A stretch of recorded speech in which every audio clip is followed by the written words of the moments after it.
আসসালামু আলাইকুম। আজকের আলোচ্য বিষয় কাফের স্কয়ার বা ডাবল কাফের।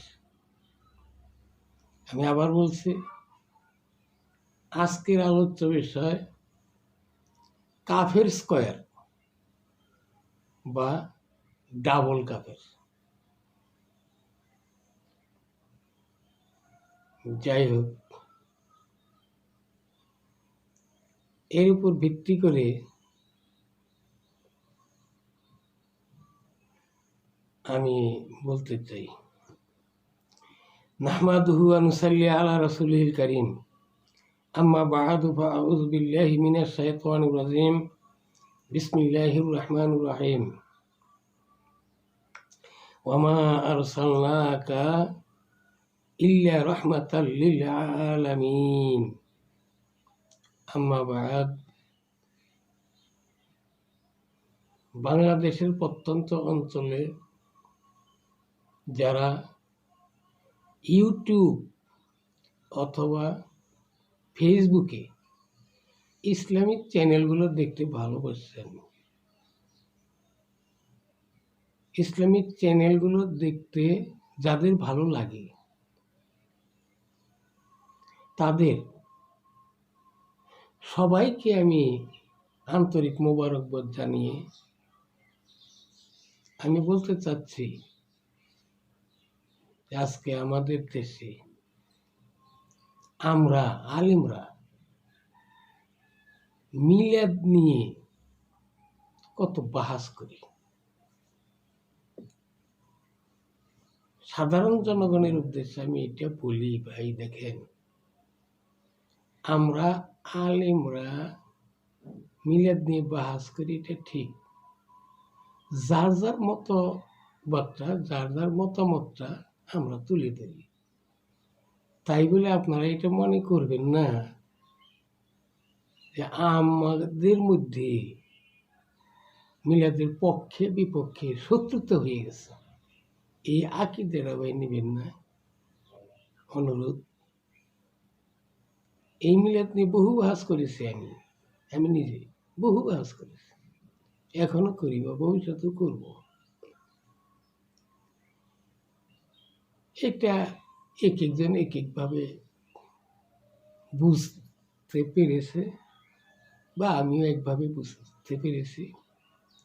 তবে একজনের বুঝ আরেকজনের বুঝের সাথে বনে না, তাই বাহাস হয়।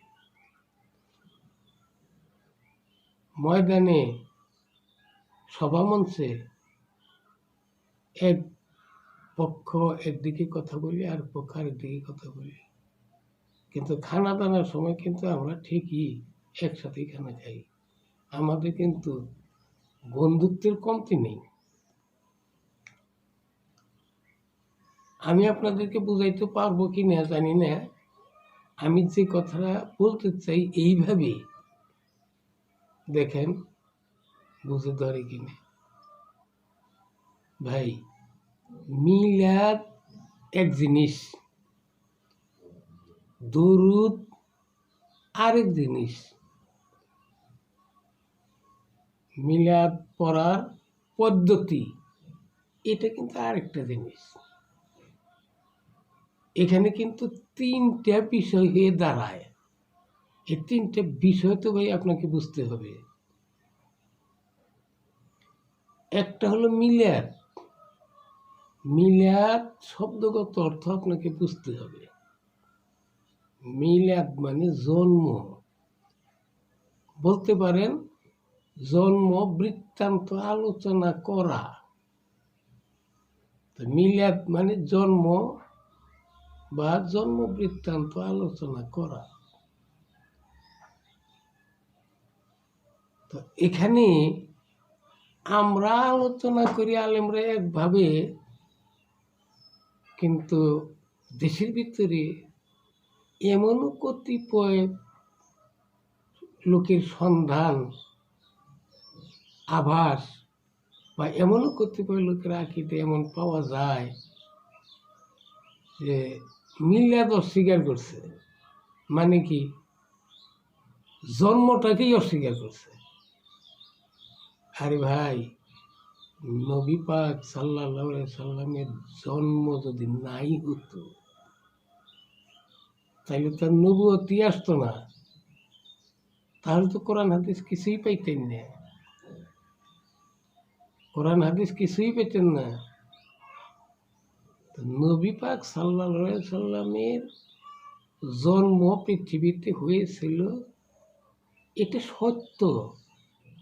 এটা যদি না মানেন কোনো ব্যক্তি, ভুল বুঝে যে নবীর মিলাদ নাই, অর্থ যদি এই বুঝেন যে নবীর জন্ম হয় নাই, তাহলে সে এক নম্বর কাফের।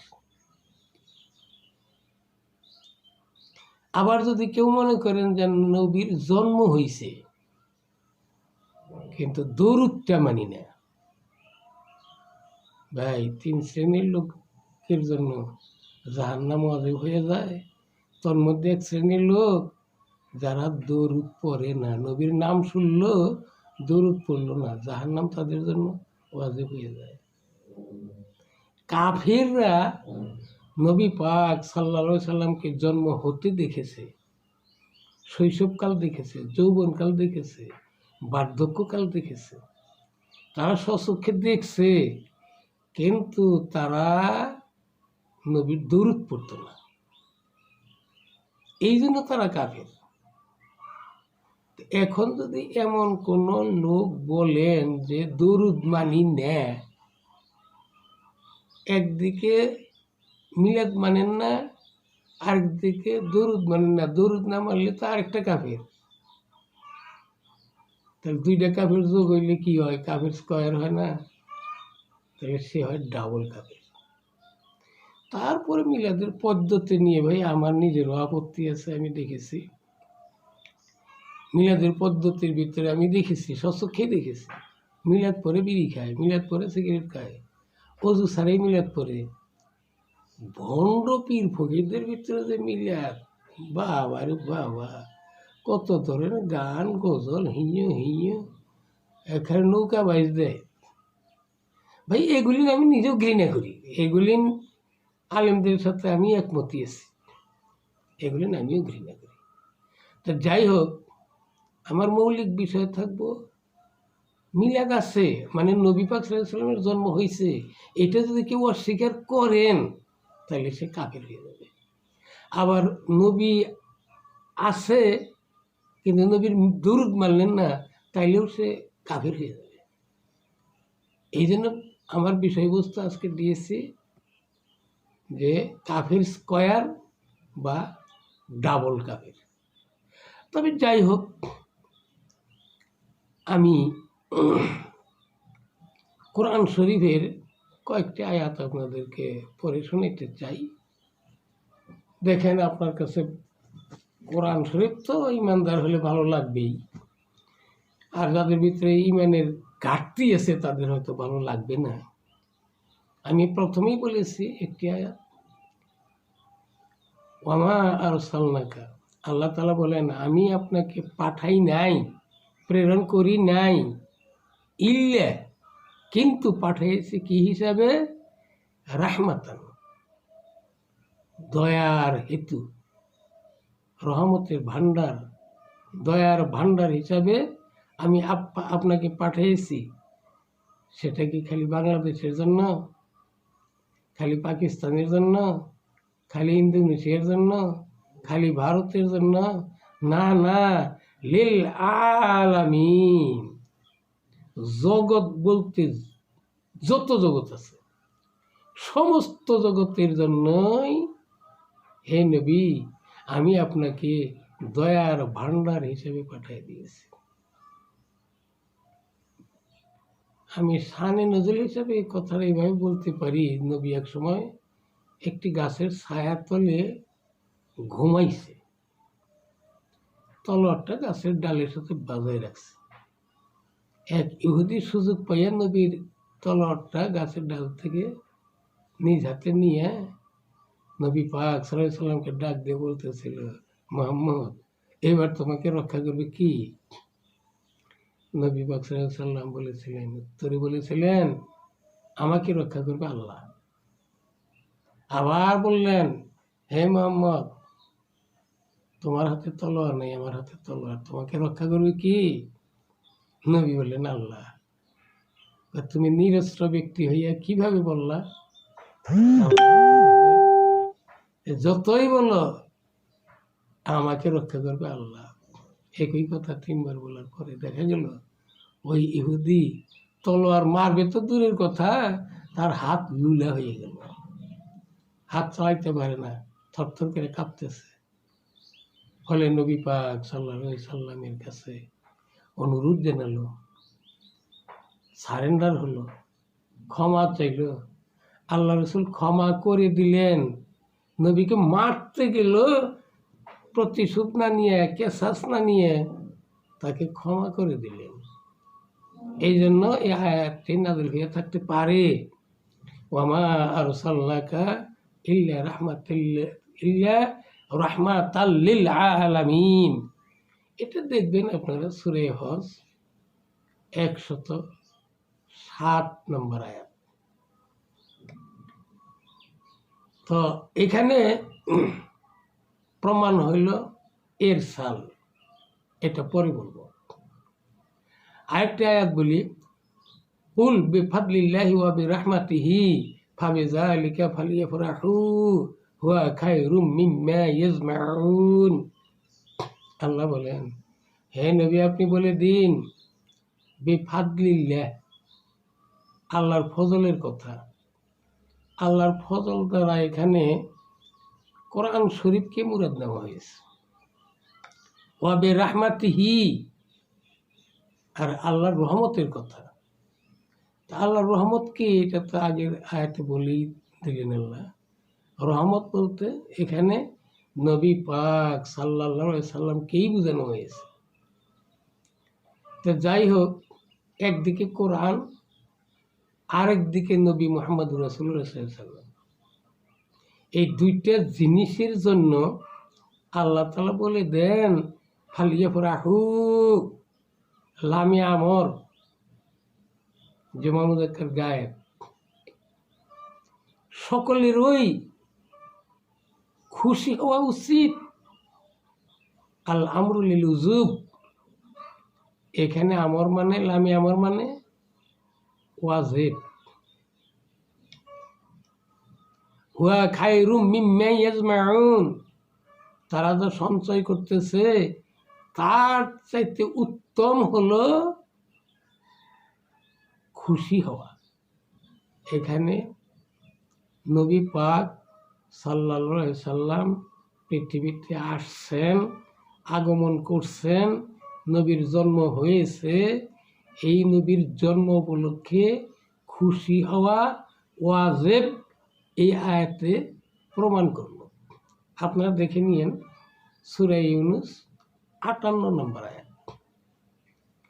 আরেকটা আয়াত শুনাই, রব্বানা আনজিল আলাইনা মাইদাতাম মিনাস সামাই তাকুনু লানা ঈদান লিআউয়ালিনা ওয়া আখিরিনা। এটা ইহুদিরা বলছিল বনী ইসরাঈলদের ভিতর থেকে, হে আল্লাহ, আনজিল, নাজিল করুন, অবতরণ করুন, আলাইনা, আমাদের উপরে, মাইদাতান, একটা দস্তরখানা, মিনাস সামায়ে, আকাশ থেকে। অর্থাৎ তারা চেয়েছিল যে হে আল্লাহ, আপনি আমাদের জন্য আকাশ থেকে খাদ্য ভর্তি খানসা অবতরণ করে দিন। তাকুনু লানা ঈদান, যাতে সেটা আমাদের জন্য ঈদ, খুশির দিন হয়ে যায়। লিআউয়ালিনা ওয়া আখিরিনা, আমাদের প্রথম যুগের জন্য, প্রথম যুগের লোকদের জন্য এবং শেষ পর্যন্ত যারা আসবে তাদের সকলের জন্য যেন এই দিনটা ঈদের দিন হয়ে যায়। আল্লাহ তাআলা আকাশ থেকে খাদ্য ভর্তি খানসা নাজিল মানার সালোয়া নাজিল করে দিয়েছিল, যে দিনটা ওই দিনটাকে ওই ইহুদিরা ঈদের দিন বানিয়ে নিয়েছিল। ভাই এখানে আমার প্রশ্ন এটা থাকে, সামান্য খাদ্য আকাশ থেকে যে দিন নাজিল হইল, এই দিনটাকে যদি ইহুদিরা বা বনি ইসরায়েলের লোকেরা ওই দিনটাকে যদি ঈদের দিন বানাইতে পারে, আর আমাদের মাঝে যে নবী মুহাম্মদুর রাসূলুল্লাহ সাল্লাল্লাহু আলাইহি ওয়াসাল্লাম আগমন করেছেন, এই নবীর জন্য কি আমাদের খুশি হওয়া দরকার না? আমরা কি আনন্দ ভোগ করতে পারি না? আনিলেন শান্তি প্রীতি, দূর করলেন বৈষম্য নীতি,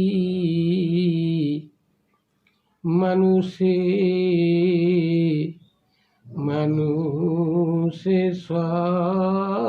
সমান।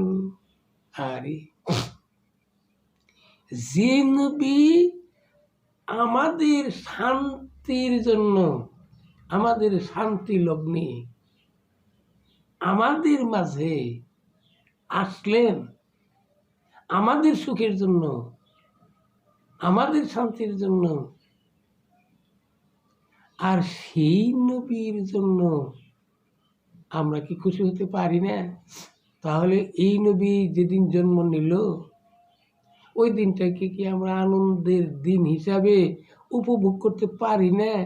এইটা কি আপনার আমার জন্য খুব একটা অপরাধ হয়ে যাবে? আমার তো মনে হয় যে নবীর আগমন উপলক্ষে উল্লাস করলে, আনন্দ করলে এটা অপরাধের কোনো বিষয় হবে বলে আমি মনে করি না। এটা দেখে নেবেন সূরা মায়েদা 114 নম্বর আয়াত, নিজেরা দেখে নিন ভাই। আরেকটা আয়াত শোনাই, ওয়াজকুরু নি'মাতাল্লাহি আলাইকুম। এখানে আল্লাহ তাআলা বলছেন ওয়াজকুরু, স্মরণ করো, নি'মাতাল্লাহি, আল্লাহ তাআলার নিয়ামতকে, আলাইকুম, তোমাদের উপর। আমি আবার বলছি, আল্লাহ তাআলা তোমাদের উপরে যে নিয়ামত দিয়েছে ওই নিয়ামতের কথা স্মরণ করো। তাইলে এখানে ওয়াজকুরুর মধ্যে জিকির আছে। এই জিকির নিয়ে ভাই আমি আমার ইউটিউবে ফেসবুকে একটা বক্তব্য দিয়েছি, যদি দেখেন দেখে নিতে পারেন। আমি আবারও বলি, এইখানে কত কত লোক আছে তারা বলে যে ওয়াজকুরুল্লাহ যিকরান কাসীরা, এখানে আল্লাহ শব্দ উল্লেখ আছে, কাজেই আল্লাহ আল্লাহ আল্লাহ আল্লাহ এই নামটা বারবার মুখে উচ্চারণ করার নাম জিকির। এটা আমাদের মধ্যেই আছে। তাহলে ভাই আপনি এখানে কি করবেন বলেন তো? এখানেও তো জিকির শব্দ উল্লেখ, জিকিরের সাথে নেমাত আল্লাহ, নিয়ামত শব্দ উল্লেখ। ওয়াজকুরুল্লাহ বলতে যদি আল্লাহ আল্লাহ মুখে উচ্চারণ জোরে সোরে করা জিকির হয়, তাহলে এখানে বলেন নিমাত আল্লাহ নিমাত আল্লাহ নিমাত আল্লাহ নিমাত আল্লাহ, তাইলে তো আপনার আর একটা জিকির হয়ে গেল। এটা অপরাধ হবে কি ভাই? আল্লাহ তাআলা কোরআন শরীফের মধ্যে যেখানে যে ভাব নিয়ে আল্লাহ বুঝিয়েছেন, সেই ভাবে বোঝার জন্য আমরা চেষ্টা করি। আমাদের মন গড়া ভাব নিয়ে বোঝার চেষ্টা কেন করি? আমাদের ভাব নিয়ে কোরআন চলবো না কোরআনের ভাব নিয়ে আমাদের চলন লাগবো? বন্ধুরে আমার, এখানে আল্লাহ বলেছেন আল্লাহর নিয়ামতের কথা তোমরা স্মরণ রাখিও সদা সর্বদা। আর এই নিয়ামত শব্দের অর্থটা বুখারী শরীফের মধ্যে আপনার এই নিয়ামত বলতে নবী মুহাম্মদুর রাসূলুল্লাহ সাল্লাল্লাহু আলাইহি সাল্লামকেই বোঝানো হয়েছে। এই নবীকে নিয়ামত বলা হয়েছে। নবী আমাদের জন্য একটা বিরাট নিয়ামত। এই নিয়ামতের কথা আমাদের স্মরণ রাখা উচিত, সদা সর্বদা স্মরণ রাখা উচিত, যদিও তিনি আমাদের সামনে নেই। তারপরে সে এমন নিয়ামত ছিল যে নিয়ামতের কারণে আমরা ইহজগতেও সরল সঠিক পূর্ণ পন্থা পেয়েছি, পরজগতেও জাহান্নাম থেকে পরিত্রাণের একটা পথ আমরা পেয়ে গেছি। কাজেই সেই নিয়ামতের কথা আমরা বলতে পারি না। কাজে এই নিয়ামত বলতে নবী পাক সাল্লাল্লাহু আলাইহি সাল্লামের নিয়ামতের কথা স্মরণ করার জন্য বলছে। তো নবীর নিয়ামতের কথা স্মরণ আমরা কেমনে করব? এটা তো আমরা মনে মনেও করতে পারি, মৌখিকভাবেও করতে পারি, সম্মিলিতভাবেও করতে পারি। সম্মিলিতভাবে নবীর গুণগান গাইলাম, নবীর শান ও মান, নবীর মান ও মর্যাদা উল্লেখ করলাম, তুলে ধরলাম। ভাই এটাতে দোষ কোথায়?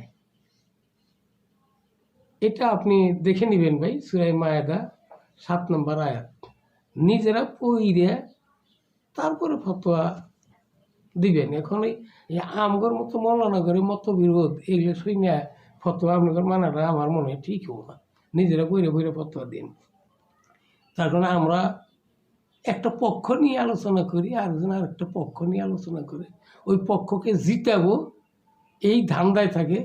এই ধান্দায় থেকে কোন কিতাবের হাসিয়া, কোন কিতাবের মতন, কোথায় দুর্বল হাদিস আছে, কোথায় সবল হাদিস আছে, এগুলো আমরা খোঁচায় বেড়াই। এতে লাভ আছে, একটি লাভ হল লামায় রাহমাতুল। এটা আবার মনে রেখেন, আলিমুল্লামারা মত বিরোধ করে, এটা রহমত। সত্য জিনিসটা বের হয়ে আসে আলেমদের মতো বিরোধের কারণে। তো সাধারণ লোকদেরকে বলছি যে নবী কিন্তু আমাদের জন্য একটা নিয়ামত, এটা ভুলে যাবেন না, এটা খেয়াল রাখবেন। এটা সূরা মায়েদা 7 নম্বর আয়াত। আরেকটা আয়াত বলি, লাকাদ মান্নাল্লাহু আলাল মুমিনিনা ইয বাআসা ফীহিম রাসূলান, যখন তাদের মাঝে রাসূল প্রেরণ করলেন। মুমিনদের উপরে এটা আল্লাহর বিরাট একটা এহসান না? বিরাট একটা দয়া না? বিরাট একটা সাহায্য না? অবশ্যই আল্লাহ তাআলা রসুলকে পাঠিয়ে দিয়ে মানব জাতির জন্য একটা শান্তির বার্তা দিয়েছেন। কাজেই নবীর বকসত আমরা মানি, তাকে পাঠাইয়েছেন, মানে জন্ম না হলে তার পাঠানো প্রশ্ন থাকে না। কাজেই নবীর জন্মকে আমরা শ্রদ্ধা করি। এটার ব্যাখ্যা আপনি দেখবেন সূরা আল ইমরান 164 নম্বর আয়াত। এটার ব্যাখ্যা আপনারা পড়ে দেখেন। আরেকটা আয়াত বলি, ওয়াল্লাযী আরসালা রাসূলাহু বিল হুদা ওয়া দীনিল হক। আর ওই আল্লাহ, যে আল্লাহ পাঠিয়েছেন আপন রসুলকে, কি দিয়ে পাঠিয়েছেন? বিল হুদা, হেদায়েত দিয়ে, ওয়া দীনিল হক, সত্য ধর্ম দিয়ে।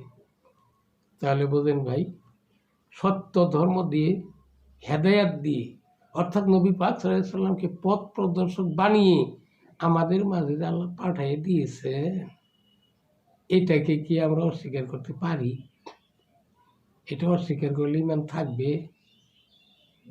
এটা দেখে নিয়েন সূরা ফাতিহা, সূরা ফাতাহ 29 নম্বর আয়াত। আরেকটু বলি, ওয়াইজ কালা ঈসা ইবনে মারইয়াম ইয়া বানি ইসরাঈল ইন্নী রাসূলুল্লাহি ইলাইকুম মুসাদ্দিকান লিমা বাইনা ইয়াদাই মিনাত তাওরাতি ওয়া মুবাশশিরান বিরাসূলিন ইয়াতি মিন বা'দি ইসমুহু আহমদ। বন্ধুরে আমার, হযরত ঈসা ইবনে মারইয়াম যখন বলেছিল, হে বনি ইসরাইল, ইন্নী রাসূলুল্লাহি ইলাইকুম, আমি আল্লাহ রসুল হিসাবে তোমাদের কাছে প্রেরিত হয়েছি, মুসাদ্দিকান, সত্য প্রমাণ করার জন্য। সত্যটা কি? লিমা বাইনা ইয়াদাই মিনাত তাওরাত, তৌরাত কিতাব তোমাদের সামনে আছে, তোমরা নিজেরা পড়েও দেখতে পারো। তৌরাত কিতাবের তোমাদের সামনে যা কিছু উল্লেখ আছে সেগুলি নিয়ে সত্যতা, তৌরাতের মধ্যে যে বর্ণনা আছে এগুলি নিয়ে সত্যতা প্রমাণ করার জন্য আমি নবী হিসাবে, রাসূল হিসাবে পৃথিবীতে এসেছি। আর একটা শুভ সংবাদ দেওয়ার জন্য আমি তোমাদের কাছে এসেছি। ওয়া মুবাশশিরান, শুভ সংবাদ দাতা হিসাবে এসেছি। বি রাসূলিন, এমন একজন রাসূল এর কথা, ইয়াতি মিন বাদি, যে রাসূল আসবে আমি ঈসা চলে যাওয়ার পরে, আমি ঈসা নবী চলে যাওয়ার পরে যে এক রসুল তোমাদের মাঝে আগমন করবে, ইসমুহু, তার নাম হবে আহমদ, তার নাম হবে আহমদ, তার নাম মুহাম্মদ। কি বুঝলেন? নবী পৃথিবীতে আসেই নেই, পৃথিবীতে আসার আগেই হযরত ঈসা পয়গম্বর বলে গেছে। তৌরাত কিতাবের মধ্যে এটা বর্ণনাও আছে, এমন একজন রসুল, এমন একজন নবী পৃথিবীতে আসবে যে হবে শেষ নবী, তারপরে আর কোনো নবী আসবে না। সে তো নিজে নবী না, সকল মানুষের জন্য নবী। আর যত নবী পৃথিবীতে আসছিল সকল নবীদের জন্যও তিনি নবী, সাইয়্যিদুল কাউনাইন ওয়া সাইয়্যিদুস সাকালাইন। সর্ব অবস্থায় সকলের জন্য তিনি নবী হয়ে আসবেন। এই আয়াত দ্বারা কি বুঝলেন? নবীর জন্ম হয় নাই, নবীর মিলাদ হয় নাই, এইটা বুঝলেন? সি সি সি সি সি যদি কেউ এমন বুঝে থাকেন যে নবীর মিলাদ নাই, অর্থাৎ নবীর জন্ম হয় নাই, তাহলে আপনার বুঝটা শুধরে নেন। কি আর বলবো আপনাকে, আমরা আলেম মানুষ, আপনাদেরকে তো আর বকাঝকা করতে পারি না। আমরা দোয়াই করতে পারি, আল্লাহ আপনাদেরকে জ্ঞান দান করুন। এখানে বোঝা গেল নবী জন্ম হওয়ার আগেই নবী যে জন্ম নিব এর পূর্বাভাস তৌরাত কিতাবেও ছিল, ঈসা পয়গম্বর নিজে বইলেও গেছে। তাইলে এই নবীর মিলাদ নাই, এটা বলেন কিভাবে? আমার বুঝে ধরে না। বন্ধুরে আমার আরেকটা বলি, রব্বানা ওয়াবআস ফীহিম রাসূলাম মিনহুম ইয়াতলু আলাইহিম আয়াতিকা ওয়া ইউআল্লিমুহুমুল কিতাবা ওয়াল হিকমাতা ওয়া ইউযাক্কিহিম ইন্নাকা আনতাল আজিজুল হাকীম। রব্বানা, হে আমাদের প্রভু, ওয়াবআস ফীহিম, আপনি প্রেরণ করুন তাদের মাঝে, রাসূলান মিনহুম, তাদের ভিতর থেকেই একজন রসুল, তাদের ভিতর থেকেই একজন রসুল আপনি তাদের মধ্যে প্রেরণ করেন। অর্থাৎ এখানে কথাটা কিছুটা বুঝাই না বললে চলে না। হযরত ইব্রাহিম পয়গম্বর আল্লাহ তাআলার কাছে দোয়া করছিলেন, হে আল্লাহ, শেষ যুগে শেষ নবী যিনি হবেন তিনি যেন আমার এই বংশধারার ভিতর থেকে জন্ম নেয়। ইব্রাহিম পয়গম্বর দোয়া করছিলেন, সেই দোয়াটা আল্লাহ কবুল করছিলেন। তাহলে ইব্রাহিম পয়গম্বরের দোয়া আল্লাহ কবুল করায় তিনারই বংশধারার ভিতর থেকে নবী মুহাম্মদ রাসূলুল্লাহ সাল্লাল্লাহু আলাইহি ওয়াসাল্লামের জন্ম হলো। তবে এটা কেমনি বলেন, নবীর জন্ম না হইলে কুল কায়নাত কিছুই সৃষ্টি হতো না, এই কথাটা আপত্তিকর। তিনি কি করবেন? ইয়াতলু আলাইহিম, তাদের মাঝে তেলাওয়াত করে শোনাবেন, অর্থাৎ কোরআন তেলাওয়াত করে শোনাবেন। আয়াত থেকে আপনার আয়াত বা আপনার নিদর্শনাবলী যত যা কিছু আছে এগুলা ব্যাখ্যা করে তিনি বুঝাই দেবেন। ওয়া ইউআল্লিমুহুমুল কিতাবা ওয়াল হিকমাত, তিনি কিতাব হিকমত শিক্ষা দিবেন, তিনি কোরআন শিক্ষা দিবেন, তিনি বিজ্ঞান শিক্ষা দিবেন, কেউ বলেন যে কোরআনে কোনো বিজ্ঞান নাই, এটা কেমনে বলেন আমি বুঝতে পারি না। আল্লাহ তাআলা কোরআনটাও একটা বিজ্ঞানময় কোরআন। বিজ্ঞানময় কোরআন বলতে কি বাস্তবমুখী কোরআন। কোরআনটা বাস্তবমুখী। ওয়ায়ুযাক্কিহিম, এবং তাদেরকে সতেজ করবেন।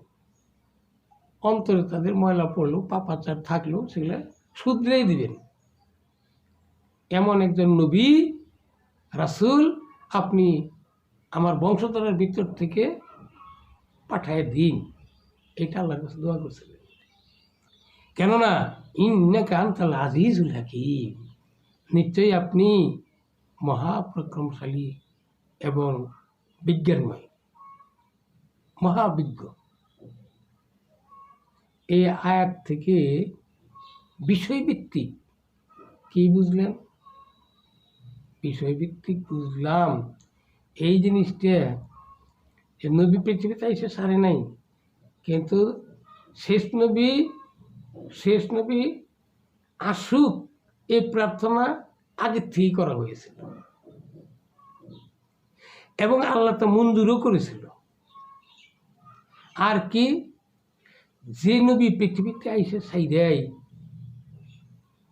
নবুয়তপ্রাপ্ত হইয়াই মানব জাতির কল্যাণার্থে দৈহিক কল্যাণ, আত্মিক কল্যাণ, ইহকালীন কল্যাণ, পরকালীন কল্যাণ কামনা করার্থে আগমন করলেন।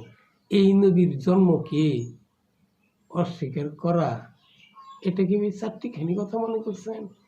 আমি তো ভাই এটা সহজভাবে মেনে নিতে পারতেছি না। যাই হোক, এটা দেখবেন সূরা বাকারা 129 নম্বর আয়াত, ব্যাখ্যা নিজেরা করে নিন। আল্লাযীনা আতায়নাহুমুল কিতাবা ইয়ারিফুনাহু কামা ইয়ারিফুনা আবনাআহুম। আল্লাযীনা, ওই সমস্ত লোক, আতায়নাহুম, যাদের জন্য আমি দিয়েছি আল কিতাব কোরআন, অর্থাৎ যাদের জন্য আমি কোরআন শরীফ দিয়েছি, ইয়ারিফুনাহু, তারা কিন্তু তাকে চিনে। ইয়ারিফুনা, এই যে মারিফত, এই যে কোরআনে মারিফত আইল, এই যে মারিফত, এই মারিফতটি কোথায় নিয়ে ফেলছে ভণ্ড পীর ফকিরের দলেরা। সি সি সি সি সি সি সি, ইয়ারিফুনা মানে মারিফত মানে চিন্তু, এখানে মারিফত মানে চিন্তু। এই আবু জেহেলের গোষ্ঠী এই নবীকে জন্ম হতে দেখেছে এবং মৃত্যু পর্যন্ত সময়কাল কিভাবে দিন কাটাইছে সব দেখছে। যে স্বচক্ষে যারা দেখলো তারা চিনে না। স্বচক্ষে দেখে মনে প্রাণে বিশ্বাস কইরা নেওয়ার নাম হইল মারিফত। আর এই বর্তমান ভণ্ড পীর ফকিররা মারিফত নামে আলাদা একটা পথ বানাইয়া এমন গোপন তথ্য বানাইছে যে জীবনে একবার সেজদা দিলেই চলবো। আর যারা মারিফতের দরজা হাসিল করে তাগর বলে নামাজ রোজা কিছুই করণ লাগে না। সি সি সি সি সি, আল্লাহর নবীর চাইতে বড় হলিয়ে কামেল হয়ে গেছে, তাই না? নবীর জীবনে নামাজ ছেড়ে দিল না, সাহাবাদের যুগে সাহাবারা কোনোদিন নামাজ ছেড়ে দিল না, এখন সাথে বড় হয়ে গেছে। এদের মারিফত, ভণ্ডদের মারিফত ভাই বাদ দেন, ভণ্ডদের মারিফতে লাথি মারেন, ঘৃণা করেন, বর্জন করেন। মারিফত কোরআনে, ইয়ারিফুনাহু, তারা চিনত, জানতো, বুঝতো, কামা ইয়ারিফুনা আবনাহুম, তারা যেরকম চিনত নিজেদের সন্তান সন্ততিদেরকে। আপনার ছেলে হাট বাজারে গেলে একবার হারিয়ে গেল, 2 ঘন্টা পরে পাইলেন, আপনার ছেলেকে আপনি চিনবেন না? আপনার মেয়েকে আপনি চিনবেন না? আপনার স্ত্রীকে আপনি চিনবেন না? আপনার বাবা মাকে আপনি চিনবেন না? কেন চিনবেন? আপনি দেখছেন, অনুভব করছেন, বুঝেছেন, মনে প্রাণেই বিশ্বাস করেছেন যে এইটা আমার বাবা, এইটা আমার মা, এইটা আমার ছেলে। নবীকে ওই রকম চিনতো, জানতো যে এইটা মুহাম্মদ, এইটা নবী হইছে, এটা তারা জানতো, বিশ্বাস করতো, শুধু মানতো না। বন্ধুরে আমার, আমি বলতে চাচ্ছি এখানে কি প্রমাণ হলো? নবীর জন্ম কি হলো, না নবীর জন্ম হয় নাই? নবীর মিলাদ কি হইল, না নবীর মিলাদ হয় নাই? কি বলবেন? নবীর মিলাদ হইছে, জন্ম হয়েছে দেখেই তো সকলে চিনতে পারছে। এটা আপনি দেখে নিবেন সূরা বাকারা 146 নম্বর আয়াত। আরে ভাই, কলেমা যে পড়ি আমরা, এই কলেমার মধ্যে উত্তর নবী আসছে, এটা প্রমাণ হয়ে যায়। লা ইলাহা ইল্লাল্লাহু মুহাম্মাদুর রাসূলুল্লাহ। কলেমাতে কি বললাম? মুহাম্মদ কি? আল্লাহ রসুল। রসুল কি? তার পাঠাইছে। তো জন্ম না হইলে আবার পাঠাই কি করে? এটা মানতে হবে। বন্ধুরে আমার, ওয়ামিন তাআজিমিহি আমলুল মাউলুদ ইযা লাম ইয়াকুন ফিহি মুনকার। একটা মশলা মাঝখানে বলে দিই, নবীকে সম্মান দেখানো, মিলাদ শরীফের আমল করা, এই মিলাদ শরীফের আমলের ভিতরে যদি কোনো খারাপ কাজ দেখা না যায়, বিড়ি খাইতেছে, গাঁজা খাইতেছে, মদ খাইতেছে, ভণ্ড পীর ফকিরদের মতো গান বাদ্য বাজনা করতেছে, এইরকম খারাপ কাজ যদি দেখা না যায়, তাহলে নবীর সম্মানার্থে এই মিলাদ। আল ইমামুল সুয়ুতি, ইমাম সুয়ুতি বলছেন যে ইউস্তাহাব্বু, এটা মুস্তাহাব। লানা আমাদের জন্য ইজহার শুকুর, এটা প্রকাশ করা হয়, এটা এক ধরনের শুকুর, এটা এক ধরনের প্রশংসা লে মাউলুদিহি, নবী পাক সাল্লাল্লাহু আলাইহি ওয়াসাল্লামের মিলাদের জন্য, নবীর জন্মের জন্য। এটা দেখবেন রুহুল মানিতে আছে। তো বন্ধুরে আমার, আমি আরেকটি হাদিস বলি। وعن نبيحة بن وهب أن كعبا دخل على عائشة فذكروا رسول الله صلى الله عليه وسلم فقال كعب ما من يوم يطلع إلا نزل 70,000 من الملائكة حتى يحفوا بقبر رسول الله صلى الله عليه وسلم يضربون بأذناتهم ويصلون على رسول الله صلى الله عليه وسلم حتى إذا أمسوا رزوم وهبط مثلهم وصنعوا مثل ذلك وحتى إذا انشقت عنه الأرض خرج به 70,000 من الملائكة يزفونه রাওয়াত দারিমি। অর্থাৎ নুবাইহা ইবনে ওয়াহাব বলেন, একদা হযরত কাব হযরত আয়েশা রাদিয়াল্লাহু তাআলা আনহা এর নিকট গেলেন। সেখানে রাসূলুল্লাহ সাল্লাল্লাহু আলাইহি ওয়াসাল্লাম সম্পর্কে আলোচনা হতে থাকলে হযরত কাব বললেন, এমন কোনো দিন অতিবাহিত হয় না যেদিন ভোরে 70,000 ফেরেশতা আসমান হতে অবতরণ করেন না। এমনকি তার রাসূলুল্লাহ সাল্লাল্লাহু আলাইহি ওয়াসাল্লামের রওজা শরীফকে বেষ্টন করে নিজেদের পাখাকে বিছিয়ে দেন। অর্থাৎ এভাবে বিনয় প্রকাশের মাধ্যমে রওজা শরীফের সম্মান প্রদর্শন করেন এবং রাসূলুল্লাহ সাল্লাল্লাহু আলাইহি ওয়াসাল্লামের প্রতি দরুদ পাঠ করতে থাকেন। অবশেষে সন্ধ্যা হলে তারা ঊর্ধ্বে গমন করেন, আবার সেই পরিমাণ ফেরেশতা অবতরণ করেন এবং তারাও এইরূপ করেন। এই সিলসিলা চলতে থাকবে। অবশেষে যখন জমিন ফেটে যাবে, তখন তিনি রওজা শরীফ হতে 70,000 ফেরেশতার সমারোহে আল্লাহর দরবারে উপস্থিত হলেন। উক্ত হাদিস দ্বারা কি বুঝলেন? কাব গিয়া দেখেন যে আয়েশার বাড়িতে নবী পাক সাল্লাল্লাহু আলাইহি ওয়াসাল্লামের মিলাদ নিয়ে আলোচনা হইতেছে। 70,000 ফেরেশতারা সেখানে দরুদ পাঠ করতেছে। এখান থেকে কি বুঝলেন? মিলাদ শরীফ পড়ন যাব না, না মিলাদ পড়ন লাগবো? দরুদ পড়ন লাগবো না দরুদ পড়ন যাব না? কি বুঝলেন? মিলাদকে স্বীকার করতেই হবে। ভাই, আর একটা হাদিস শোনেন। আলা আবু বকর সিদ্দিক রাদিয়াল্লাহু তাআলা আনহু মান আনফাকা দিরহামান আলা কিরাআতি মাউলুদিন নবী সাল্লাল্লাহু আলাইহি ওয়াসাল্লাম কানা রাফিকি ফিল জান্নাত।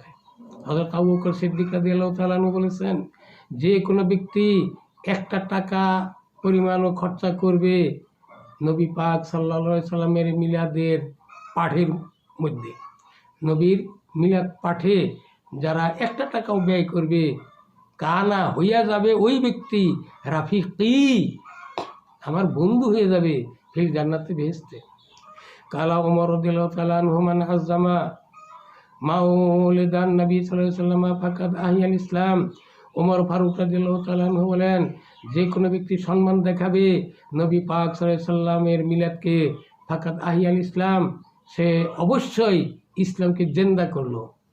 ওয়া কালা উসমান রাদিয়াল্লাহু তাআলা আনহু মানা আনফাকা দিরহামান আলা কিরাতি মাউলিদিন নবী সাল্লাল্লাহু আলাইহি ওয়াসাল্লাম কাআন্নামা শাহাদা গজওয়াতা বদরিন ওয়া হুনাইন। উসমান রাদিয়াল্লাহু তাআলা আনহু বলেছেন, যে কোনো ব্যক্তি একটা টাকা পরিমাণে খরচা করলো নবী পাক সাল্লাল্লাহু আলাইহি সাল্লামের মিলাদের উপলক্ষে, সে যেন শাহেদা, সে যেন শহীদ হয়ে গেল।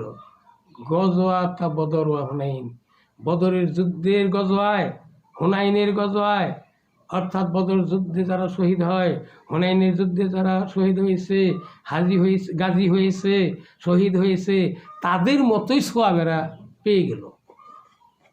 কালা আলী রাদিয়াল্লাহু তাআলা আনহু মান আযযামা মাউলিদান নবী সাল্লাল্লাহু আলাইহি ওয়াসাল্লাম ওয়া কানা সাবাবান লিকিরাহাতি মাউলিদিহি লা ইয়াখরুজু মিনাদ দুনিয়া ইল্লা বিল ঈমান ওয়া ইয়াদখুলুল জান্নাতা বেগাইরি হিসাব।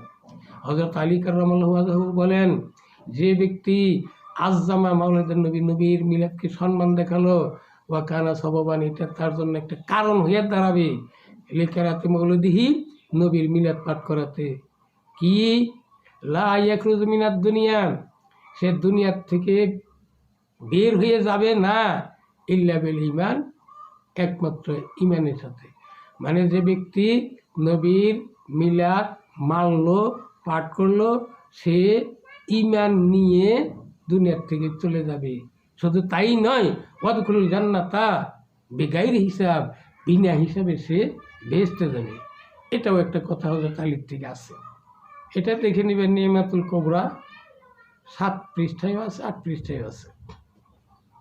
আর একটা সহিহ হাদিস বলি ভাই, ফাল্লাম্মা মাতা আবু লাহাবিন, আবু লাহাব যখন মারা গেল, উরিয়াহু, তাকে দেখানো হলো বাযু আহলিহি, তার নিজস্ব আহলে আয়ালের, নিজ পরিবারের, নিজ আত্মীয় স্বজনের কোনো লোককে স্বপ্নে দেখানো হলো আবু লাহাব মারা যাওয়ার পরে তার কবরের অবস্থা। বেসারে হায়াতিন, খুব খারাপ অবস্থায় আছে আবু লাহাব, তার অবস্থা ভালো না, শাস্তি হইতেছে। কালা লাহু, তখন তিনি আত্মীয় বললেন, হে আবু লাহাব, বলো তো মা যাবাকাতা, তোমার কবরে চলে যাওয়ার পর থেকে নিয়ে বর্তমান অবধি কি অবস্থা? কালা আবু লাহাব, আবু লাহাব বলল, লাম আলকা বাদাকুম, আপনাদের কাছ থেকে চলে আসার পরে আমি পাই নাই খায়রান, কোনো মঙ্গল পাই নাই, কোনো শান্তি পাই নাই। তবে ইন্নী সুকিতু ফি হাজিহি, আমাকে এই দিনে কিছু মধু শরবত পান করানো হয়।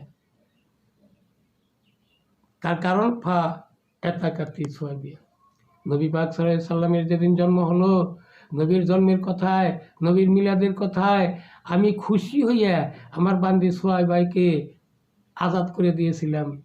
এই জন্য এই দিনটা শুধু আল্লাহ তাআলা আমাকে শান্তি দেয়, শুধু শরবত বা মধু আমাকে পান করান, আর বাকি দিনগুলো আমার শাস্তি। রাওয়াহ দারিমি, বুখারী শরীফ জেলদে সানি 714 পৃষ্ঠা, আপনারা দেখে নিয়েন। এটা একবারে সহিহ হাদিস। এই হাদিসটার দ্বারা আমি কি বলতে চাচ্ছি, আমি বুঝাইতে চাই এই কথা, যে একজন কাফির, পাক্কা কাফির, সেও যদি নবীর মিলাদে খুশি হইয়া ওই দিনের জন্য শান্তি পায়, আযাব থেকে মুক্তি পায়, তাহলে আমরা ভাই কি করব? আমরা কি সবসময় নবীর দরুদ মিলাদ বা নবীর প্রশংসা করতে পারি না? নবীর মিলাদে খুশি থাকতে পারি না? আল্লাহ তো বলেই দিয়েছেন, ফালিয়া ফারাহু, তোমরা খুশি হও। তাহলে এই ওয়াজিবটা যদি আমরা পালন করি, তাহলে দোষটা কোথায় ভাই? এবার আসুন, আমার ব্যক্তিগত মতামতটা আমি এভাবে বলি। কয়েকটি আয়াত তেলাওয়াত করেছিলাম, উহাতে দেখা যায় এরসাল শব্দ, রহমত, নিয়ামত, বাসা, আহমদ, ইয়ারিফুনা, এই জাতীয় শব্দগুলির দ্বারা নবী মুহাম্মদ মুস্তফা আহমদ মুস্তফা সাল্লাল্লাহু সাল্লাম পৃথিবীতে যে আগমন করেছিলেন তাহার সত্যতাই প্রমাণ বহন করে। হযরত মুহাম্মদ সাল্লাল্লাহু সাল্লাম নবী হিসাবে আগমন করাকে অস্বীকারী কাফের। কারণ কাফেররা হযরত মুহাম্মদ সাল্লাল্লাহু আলাইহি সাল্লামকে স্বচক্ষে দেখতেন, কিন্তু তিনি একজন নবী এই কথাটা মেনে নেয় নাই, তাই তারা কাফের। এই ক্ষেত্রে দেখা যায় কাফিরগণ নবীর মিলাদ বা জন্ম বা আগমন মানত, কিন্তু নবুয়ত রেসালত মানত না।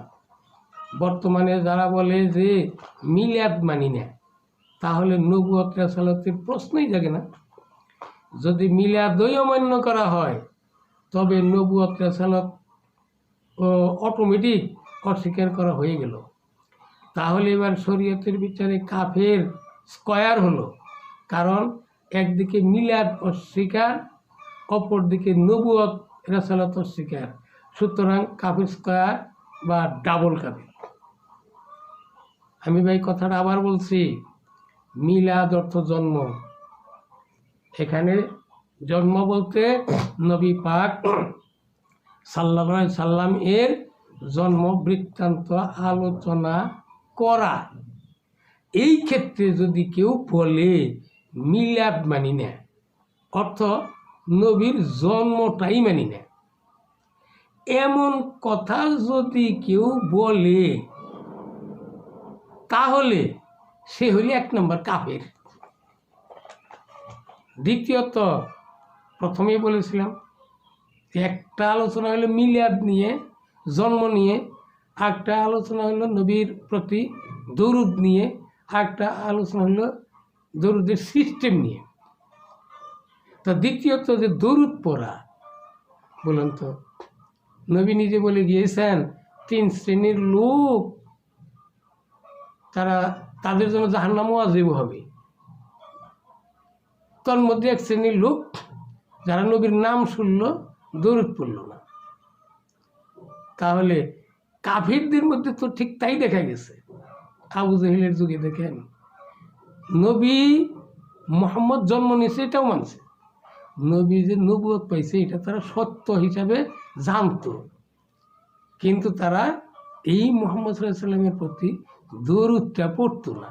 এইটা ছিল তাদের আপত্তি, এই জন্য তোরা কাফের। এই জন্য আমি বলছি দরুদ অর্থ সাল্লাল্লাহু আলাইহি ওয়াসাল্লাম, এই কথা বলা, নবীর নাম শুনলেন এই দরুদ পড়লেন না, এইটাকে অস্বীকার করলে 2 নম্বর কাফের। আর যারা উভয়টাই অমান্য করে, মানে নবীর জন্মটাকে অস্বীকার করে, নবীর দরুদটাকেও অস্বীকার করে, তাহলে তারা হবে কাফের স্কয়ার, ডবল কাফের। আমি বলি দেখুন, নবীর মিলাদ বা জন্ম না হলে আমরা ফরজ, ওয়াজিব, নফল, মুস্তাহাব কিছুই পেতাম না। কাজেই নবী পাক সাল্লাল্লাহু আলাইহি সাল্লাম এর মিলাদকে অর্থাৎ জন্ম নিয়ে আলোচনা করাকে আলেমদের স্বতঃস্ফূর্তভাবেই সমর্থন দেয়া উচিত। আবু লাহাবের মতো একজন পাক্কা কাফের যদি নবী পাক সাল্লাল্লাহু আলাইহি সাল্লামের শুভাগমনে খুশি হওয়ায় একদিনের জন্য হলেও রেহাই পেতে পারে, আর আমরা যদি সেই নবীর আগমনে সর্বদা খুশি উদযাপন করতে পারি, তবে আমরা হয়তোবা পূর্ণাঙ্গভাবেই রেহাই পাইতে পারি। এমন আশা করাটা মনে হয় ভুল হবে না। উপসংহারে আমি বলতে চাই, নবীর মিলাদ নাই মানে নবীর জন্ম হয় নাই এমন বাক্য মুখে উচ্চারণ করলে কাফের হয়ে যাবে। আবার যদি বলা হয় নবীর জন্ম আছে তো দরুদ নাই, তাহলেও কাফের হয়ে যাবে। উভয়টাকেই যদি অস্বীকার করা হয়, নবীর জন্ম পৃথিবীতে হয় নাই, আর জন্ম হয়ে থাকলেও নবীর প্রতি দরুদ পড়া যাবে না, এইরকম দরুদ মিলাদ দুটোটাকে যদি অস্বীকার করা হয় তাহলে সে হবে কাফের স্কয়ার, ডবল কাফের। তাই আমার আজকের বিষয় দিয়েছিলাম কাফের স্কয়ার বা ডবল কাফের।